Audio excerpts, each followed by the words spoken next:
ሰላም ጤና ይስጥልን ውድ የሃቲ ሚዲያ ቤተሰቦች እንደምን ከርማችኋል? ሰበር መረጃ ይዘን ቀርበናል። እስከ መረጃው ፍጻሜ ድረስ አብራችሁን ቆዩ። እንደሚታወቀው የኢትዮጵያ ኦርቶዶክስ ተዋሕዶ ቤተክርስቲያን ቅዱስ ሲኖዶስ ምልዓተ ጉባኤ ያሳለፍነው ሳምንት በግንቦት 5 2017 ዓ.ም መጀመሩ የሚታወስ ነው። ቅዱስ ሲኖዶሱም በልዩ ልዩ ጉዳዮች ላይ እየተወያየ ቆይቶ በዛሬው ዕለት ግንቦት 15 2017 ዓ.ም ብፁዕ አቡነ ሳዊሮስን የጠቅላይ ቤተ ክህነት ዋና ሥራ አስኪያጅ አድርጎ መርጧል።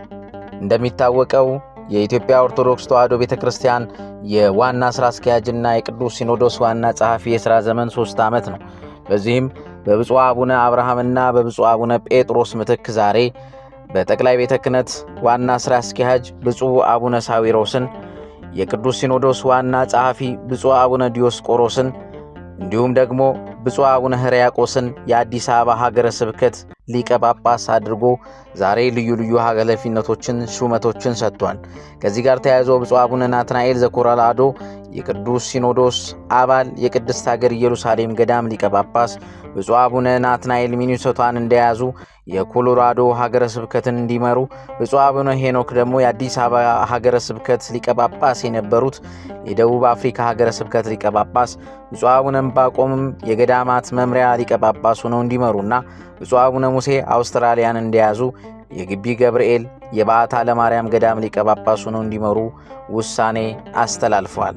የተወደዳችሁ የእግዚአብሔር ልጆች በዛሬው ዕለት ሹመትን ያገኙት ብፁዕ አቡነ ሳዊሮስ የጠቅላይ ቤተ ክህነት ዋና ሥራ አስኪያጅ ሆነው ዛሬ የተመረጡት እኚህ አባት ከዚህ በፊት በኢትዮጵያ ኦርቶዶክስ ተዋሕዶ ቤተክርስቲያን ሕግ በመጣስ ሕገ ወጥ የኤጲስቆጶሳትን ሹመት በማድረግ የኦሮሚያ ቤተ ክህነትን በመመስረት ለዛሬ ላለችበት ትልቅ ፈተና የደረጓትና በብዙ ኢትዮጵያውያንና በብዙ ኦርቶዶክሳውያን እንዲሁም ኤርትራውያን ዘንድ ቁጭትንና ንዴትን የፈጠሩት ብፁዕ አባት ናቸው።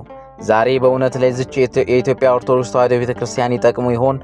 ኃላፊነታቸውንስ እንደ ብፁዕ አቡነ አብርሃም ይወጡ ይሆን? በትክክል ለዚች ቤተክርስቲያን ዘብ ቆመው አንገታቸውን ለመስጠት ተዘጋጅተው ይሆን? ወይንስ ደግሞ የብሔር ፖለቲካው ጠልፏቸው እንደለመዱት ቤተክርስቲያንን ለመክፈል ይጥሩ ይሆን?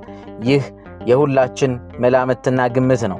እግዚአብሔር በጎውን ጊዜ እንዲያመጣና ለእሳቸውም ደግሞ ልባቸውን አቅንቶ መልካም የሆነውን አስተዳደራዊ መምሪያ እንዲመሩ እየተመኘን እኚህ አባት መልካም የአገልግሎት ዘመን ተመኝተናል። ለብፁዕ አቡነ ዲዮስቆሮስ ደግሞ የኢትዮጵያ ኦርቶዶክስ ተዋሕዶ ቤተክርስቲያን የቅዱስ ሲኖዶስ ዋና ጸሐፊ መልካም ምኞታችንን እንገልጻለን። አሐቲ ድንግል አሐቲ ድንግል አሐቲ ድንግል አሐቲ ድንግል